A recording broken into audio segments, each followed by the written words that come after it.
The Battle of Los Yébenes was the clash of the regiment of Polish lancers of the Legion of the Vistula with multiple regiments of Spanish cavalry. Near the Spanish village of Los Yébenes, the heavily outnumbered Polish regiment, led by Colonel Jan Konopka, was attacked by surprise and almost defeated by the larger Spanish force. Background: General Valence's Polish division of the Corps of Gen. Horace Sebastiani left Toledo on 20 March and marched southwest in order to take Andalusia. On the evening of 23 March they stopped to rest in the town of Mora. The Lancers could have spent the night in nearby augers at the foot of the mountains, but Colonel Konopka chose instead the large village of Los Yébenes, which the Poles had recognized as a comfortable place to rest during their previous patrols in that area. However, the place was very difficult to organize for defense. As an eyewitness, soldier of the regiment Sergeant Kajetan Wojciechowski wrote,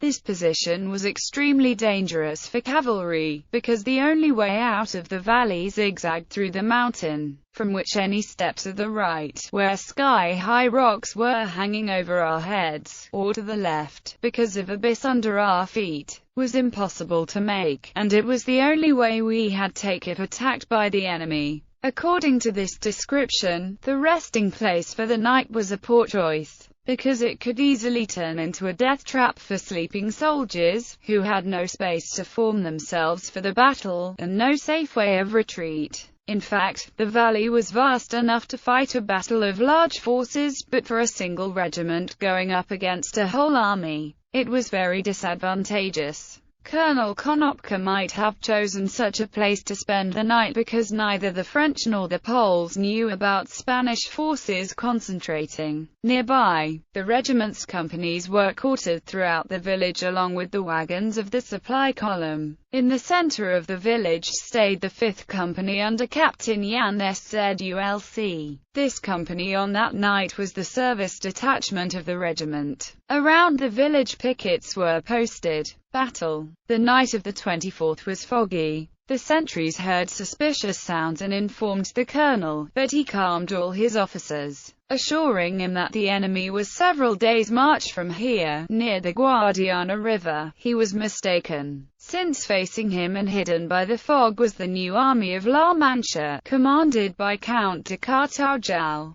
who at 7 in the morning mounted an attacking front against the Lancers, who at that moment had just got out of bed. Lancers of the 5th Company engaged their enemies at once. The rest of the regiment was forming in disarrayed squadrons by the church in the center of the village. Suddenly the fog lifted and the Poles caught sight of dense ranks of the Spanish cavalry, and 2 batteries of horse artillery as well. Colonel Konopka, seeing great predominance of the enemy, gave the only possible order, which was to retreat toward the main French force. Squadrons turned around and, in the marching column, rushed toward Augers, with the colonel and Major André Ratti in the front. The 5th Company protected the rest of the column as the rear guard. Soon the Lancers, led by Konopka, met 2 regiments of the Spanish cavalry. Konopka cried, "Forward, boys!" and then the foremost 8th Company men leveled their lancers, attacking furiously. It was the Royal Carabiniers Regiment, one of the better regiments in the Spanish army, who blocked the narrow road on the edge of a precipice without any chance to go forward or back. It was a merciless fight. Lancers were prevailing with their lances, and Carabiniers, armed with swords, were, from the very beginning, condemned to defeat. In the terrible melee, where only few soldiers could fight back the attacking Poles, the Carabiniers,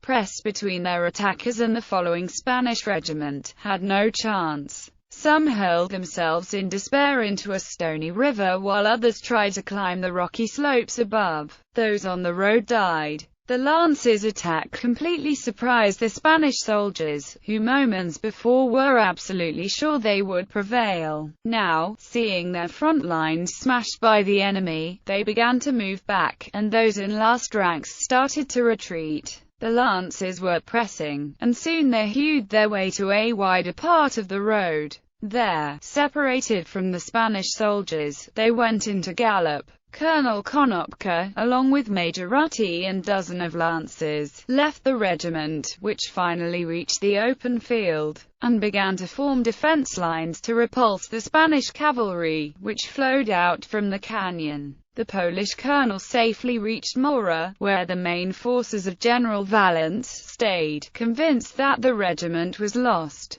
The regiment, however, led by one of the squadron's COs, Captain Telesfor Kostanecki, fought its way through the enemy's lines, and in a roundabout way, by Consuegra, arrived few hours later in Mora. Aftermath. In the Battle of Yébenes, the regiment of Polish lancers suffered significant losses. Lieutenant Stanislaw Mozinski was killed. Captains Jan Szulc and Kajetan Stokowski, as well as Lieutenant Stawierski and Sergeant Jan Grill, all wounded, were taken prisoners. Overall, between the 8th of March and the 15th of April, the regiment lost 89 men. Subtracting from that the 47 who were taken prisoner and noting that subsequent losses of the regiments were negligible if any, the remaining number of lost lancers was 42, which was probably the number killed in the Clash of Yébenes. The regiment also lost all of its wagons of the supply train, and along with them all 4 squadrons' banners, gifts from Napoleon's wife, Josephine de Beauharnais, when the regiment was still in Italy in 1802. The loss of the banners was recognized by lancers as an infamy. They decided, for honor's sake, to wash it away as soon as possible. The Lancers' defeat became known all over Spain. It was probably the only defeat from the Spanish forces during all Peninsular War that truly hurt them, and dented their fame. In the nearest future, Los Infernos picadors, with all their impulsiveness and bravery, would try to regain their former reputation among the ranks of the Armée Acute d'Espagne.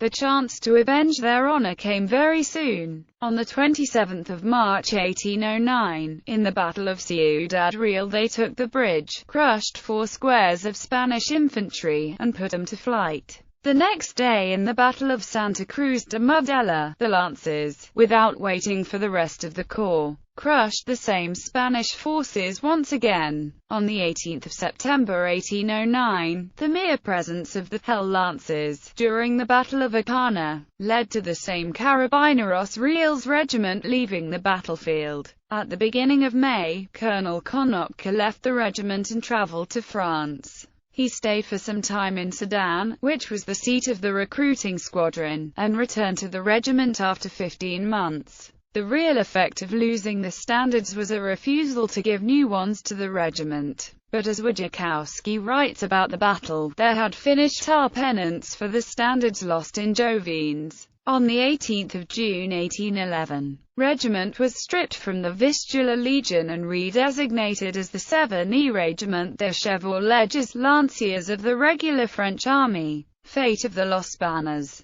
Wojciechowski later wrote about the fate of the lost banners. When I jumped off my mount, I took Casaban to one side and asked him why our colonel, always so brave and perspicacious in all the previous combats, had completely lost his head today, and was complaining to our general about how our regiment was lost. He did not understand these complaints, because he was sure that the whole regiment was out of danger. Casaban took a deep breath, took my hand and said to me, "You are probably right, and our regiment is out of danger. But nevertheless, something worse has happened. We have lost the standard of our regiment, the emblem we received in Italy many years ago during the French Revolution, the emblem that Napoleon wanted to change when he became emperor and the regiment opposed, because it felt so strongly about it. This emblem was our 4 standards." "What the devil are you telling me?" I shouted. "I am sure that we left them in the depot at Madrid." "Yes, sir," he said, "the covers and the poles have gone, but I put the standards with my own hands, in the greatest secrecy, in a saddlebag that was in the colonel's wagon. That wagon was left on the other side of the big mountain, and I am sure it has been captured by the Spaniards. I was stunned. I knew the consequences of this accident for the whole regiment. In this case our regiment would merely exist, and we Lancers, no matter how brave we might be, would be deprived of all reward or promotion. It was true, the regiment lost its banners against explicit orders, according to which they should have been kept in safety of the regimental depot behind the lines. As a result, the regiment was not included, despite the recommendation of Joachim Murat, in the Imperial Guard, and never obtained new ones. In his report, the Spanish commanding officer, Count Cartajal, wrote on the 29th of March about losses of the Polish Lancers. 98 men, including prisoners of war and 3 officers, and also a banner, horses, lances and equipment. In a later note to the Supreme Junta of Seville he added, 2 more banners of the Polish regiment were taken in Los Yébenes. We found them on an officer killed in the battle. From his own words, it appears that Cartajal took 3 of 4 regimental banners, and that 2 of these were in possession of a lancer, who, knowing the worth of them, tried to save them, but was killed during the fight. The 4th banner was most likely burned with the wagon train, when nobody could expect it. The fate of the 3 banners from the end of the battle to the moment when 2 of them were hung as trophies in the Royal Chapel of St. Francis Cathedral in Seville are unclear, but a few still existing documents offer some possible hypotheses. Probably all 3 banners were in the possession of the staff of the Spanish army, without any desire to present them in public until the Battle of Albuera, when the British allies were massacred by the Vistula Lancers, exactly the same troops who had lost their banners in the Clash of Yévenes.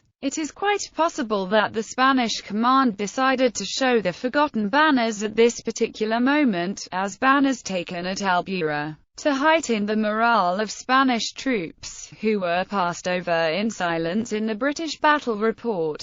This is probably how one should understand the words about taking the Polish banners by the regiment of Murcia, in General Lidisabel's report. However, the statement was false, as Spaniards did not take any standards or banners at Albuera, and in particular any banner of any squadron of the Polish Lancers. Therefore the note most likely refers to the banners from Yévenes. 7 days later, Sebastian Llano, aide-de-camp of the Spanish General Blake, presented himself before the Cadiz Cortes with a trophy, the banner of the 3rd Squadron, and said, "Of the 3 standards taken from our enemies, I have the honor to present to your excellencies this one, as the homage to the nation you represent." This banner was hung in the San Felipe Neri church in Cadiz, but later it vanished without a trace. In 1889, Gestosa of Seville published, in the series National Glory, a color reprint of the banner of the 1st Squadron,